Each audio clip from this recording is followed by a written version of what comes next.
Ray Dalio, is there something that the West misunderstands about Chinese markets? And does that, of course, exacerbate the volatility we saw over the last 2 weeks?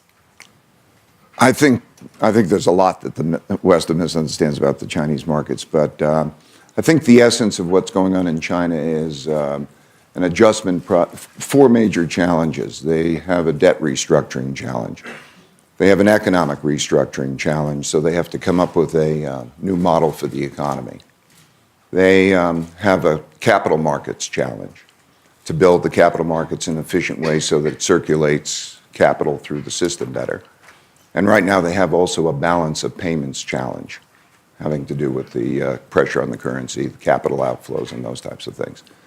These are things that have happened repeatedly through the rest of the world. The United States has had three major debt crises. We couldn't pay our debts in 1971. We had it in 1982. We had a debt crisis.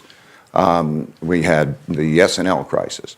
We've reshaped our economy many times. I remember when the steel industry ended and heavy manufacturing, and we've gone into other areas. We've had a number of balance of payments and currency issues. So I think that maybe one of the things that is being misunderstood is what is a normal balance of payments, economic, too much debt restructuring kind of recession. In Japan, they used to define a recession as anything less than 3% growth. Maybe in China, they'll describe the recession as less than 5% growth. We're going through that. I think it's being confused with the longer-term picture. In other words, I think that the reforms that are going on in China and the leadership in China in terms of where it's moving is going to be very fundamentally good.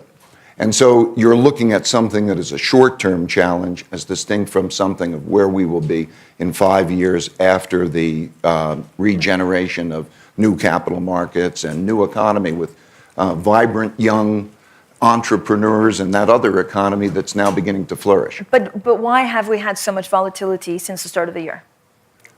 Well, the volatility has been primarily a result of, in the world as a whole, that we have an easing of monetary policy all around the world. And we're not going to have the same effectiveness in that easing of monetary policy. Because with interest rates at zero, you can't cut interest rates. And with asset prices having risen because of that quantitative easing, there is risk, the risk premiums have gone down, and there's a big vulnerability. So when China is dealing with the rest of the world, China is a negative on the margin for the rest of the world. And the world is vulnerable because of the lack of monetary policy, while asset prices are comparatively high. I think that the Chinese policymakers are not getting nearly as much credit as they deserve. And I have the benefit of seeing it from the outside, so I'm not speaking from a Chinese perspective. I think you have to get into the nitty-gritty of what they're going through. So let's say a debt restructuring. If you take a look at the debt restructuring that they're having to go through, just to put that in perspective, local government spending counts for about 30% of GDP. It's running a deficit, funding deficit, of about 20%. That means if you cut that funding deficit, that's about 6% of GDP, a hacking of 6% GDP. If you look at the way that that has been restructured, and managed. It's been managed really superbly. It's a very difficult situation because you're in a situation where if you just restructure and you don't provide those capital, all of that spending that is taking place through there won't take place. So, and the same people who are doing that restructuring are the same people who did it in '98 with Zhurongji. They're the same experienced people. If you know the mechanisms, the type of mechanisms literally to be using these things, they're pursuing that. If you look at the economic restructuring, in other words, they're going from one economy, basically it was like 5 banks, lends to state-owned enterprises, and lends to local governments. Okay, the development of a shadow lending system, that's been done with a lot of balance because, in other words, it's a risky situation, but the free exchange of capital in a certain way is getting capital to companies that never would have had access to capital before.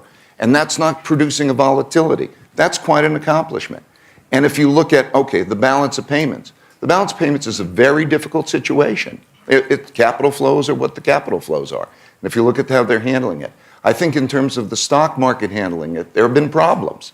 And some of the responses have not been by world standards. But there was also a big order imbalance. In other words, when the order hit and everybody wants to sell, and then they have to respond quickly, there was that sort of circumstances. When I speak to those policymakers and I speak to those in the West, I find equal levels of, or even better sometimes, equal levels of competence in terms of dealing with the things that they're dealing with. I would say that if you compare also the politics of the government, there are no loose cannons that are going to be running China. I mean, these are people, if you look at the system of how it has to be chosen and how you get to there, you have to be a competent leader and devoted to the country. If you look at the politics in the West, and we look at some of the leadership there, that could be quite scary. So I think this commitment, I think the commitment to market reforms is a very real commitment to market reforms. In other words, and think of the power that that's going to have to liberalize that economy. Basically, it's been an economy with the money clogged at the top. Top 10% is where it's passing through. This will circulate, and there's a new China. You could speak to that new China, the new board, and the entrepreneurship. So I think we're going through a cyclical, you can't help but go over that cyclical adjustment. And that'll last probably maybe 2 or 3 years. It comes at a bad time for the rest of the world, because when you look at its impact on commodity prices, and then not only just commodity prices, the other economies of Brazil and so on, and you look at the vulnerability of the rest of the world in terms of monetary policy, that's a bad combination.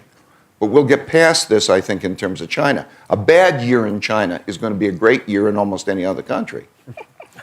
As was said, the leverage levels are not intolerably high. The problem is that debt is still growing at a rate that's significantly faster than income.